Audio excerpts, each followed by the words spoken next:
Sahabat Indonesia Nusantara Raya, kasus isu ijazah Presiden Republik Indonesia Joko Widodo, Presiden Republik Indonesia yang ke-7 masih terus bergulir dan menemukan banyak update, banyak dinamika gitu ya.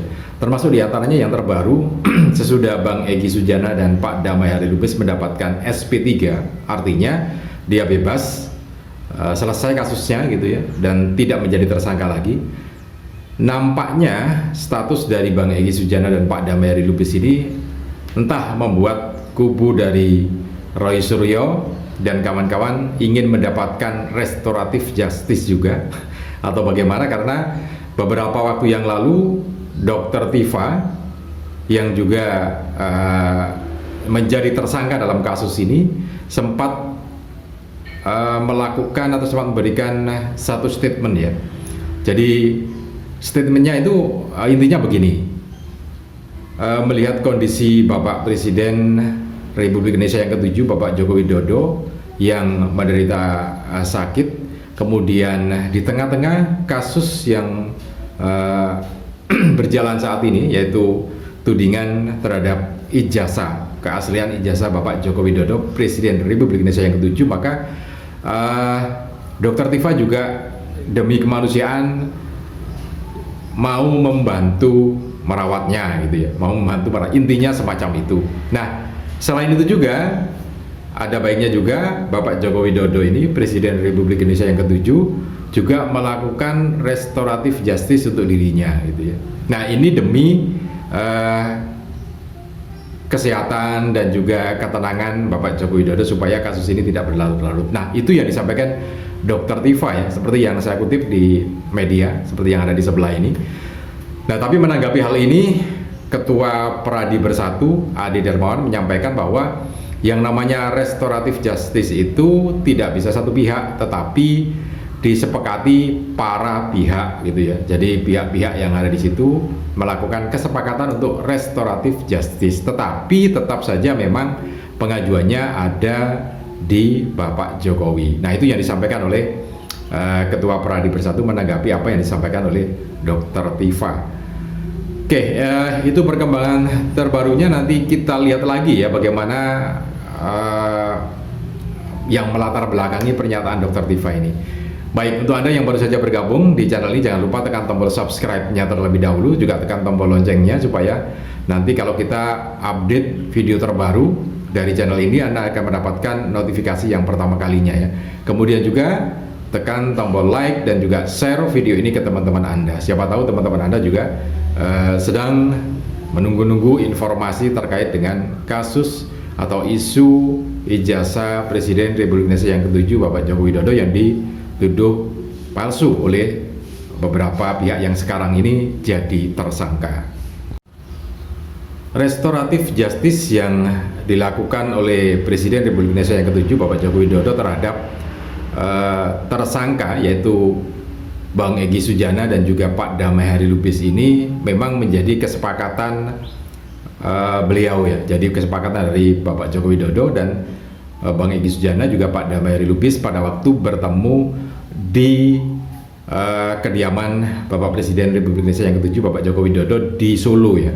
Jadi seperti yang disampaikan oleh Bang Egy Sujana, sesudah mendapatkan SP3 beberapa waktu yang lalu ini, beliau menyampaikan bahwa ini bukan masalah permintaan maaf ya, ini adalah masalah konstitusi. Jadi secara konstitusional, intinya semacam itu, secara konstitusional sebagai pelapor pertama tentu secara undang-undang Bang Egy Sujana dan pelapor itu tidak bisa ditersangkakan gitu ya. Kemudian juga sebagai advokat dia atau Bang Egy Sujana punya hak imunitas. Jadi secara konstitusional beliau ini tidak bisa ditersangkakan. Kenapa kemudian beliau ini ditersangkakan? Nah, itu secara konstitusi yang disampaikan oleh Bang Egy Sujana ketika bertemu dengan Presiden Republik Indonesia yang ke-7 Bapak Joko Widodo ya.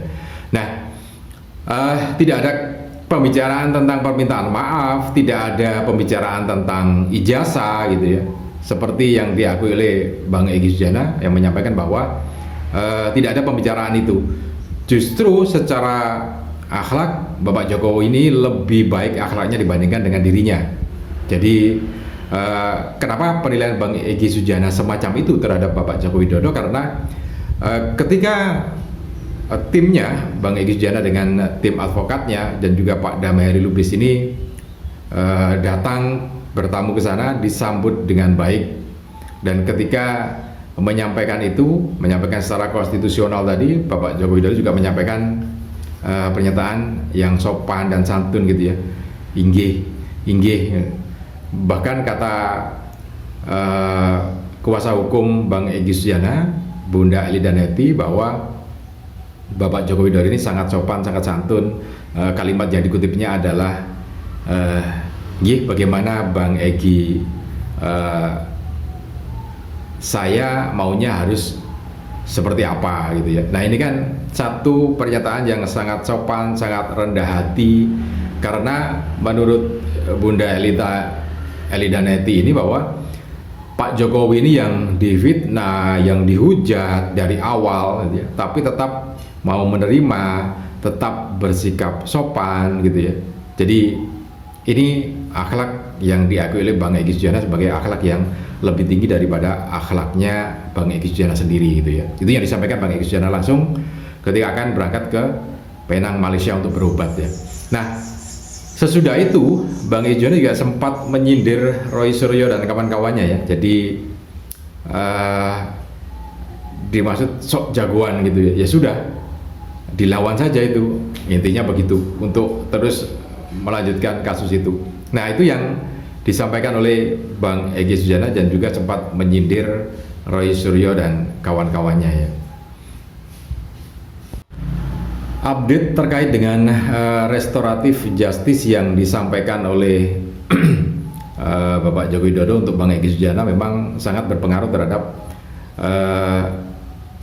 kehidupan dari Bang Egy Sujana ya, karena beberapa waktu yang lalu kan, karena menjadi tersangka dalam kasus ini, Bang Egy Sujana tidak bisa berobat ke luar negeri karena dicekal ya. Jadi tidak boleh bepergian ke luar negeri, padahal beliau kan sakit kemudian harus berobat ke luar negeri. Nah, ketika kasus ini di SP3 untuk Bang Egy Sujana dan Pak Damai Heri Lubis ini, otomatis status tersangkanya selesai, gugur.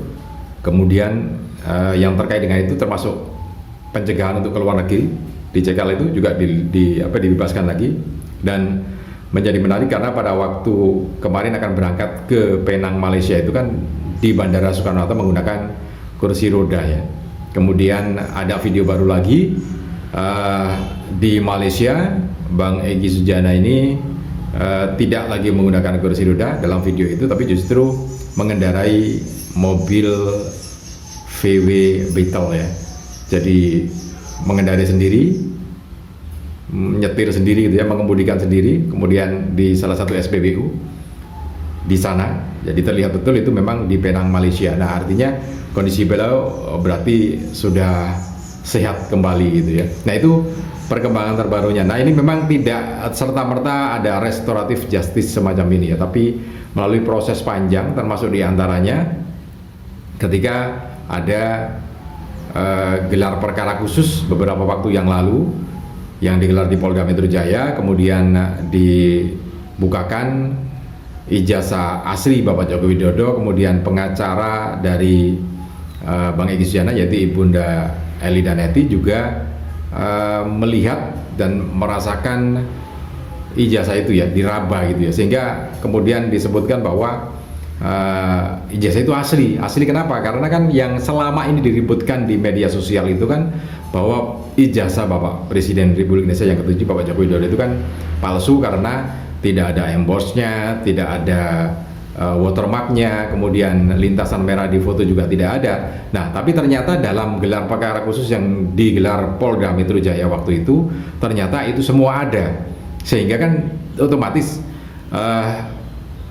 pasal-pasal yang ditersangkakan itu, kemudian argumentasi narasi yang ditersangkakan terhadap ijazah itu kan jadi gugur gitu ya, sehingga disebutkan ijazah ini asli. Nah, tapi memang itu memantik beragam tanggapan dari berbagai kalangannya, termasuk diantaranya yang tersangka waktu itu.